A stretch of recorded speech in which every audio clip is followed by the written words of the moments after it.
Hi everybody, today we will talk about the new NATO Air Policing mission.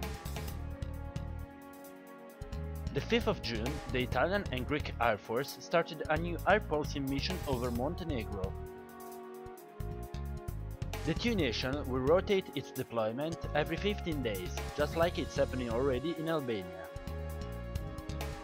The Italian Major General of the Air Force, Silvano Frigerio, said, "The Italian Air Force keeps showing the willingness and professionalism of our country in helping other nations of the Atlantic Alliance. From today, with as much effort, the Italian Air Force will guarantee protection and surveillance of the Montenegrin airspace." The same day has been simulated an interception of an unidentified aircraft.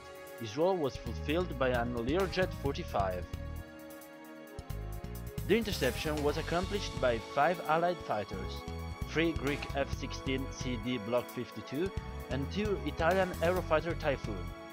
Then all of the plane made a flew over Podgorica.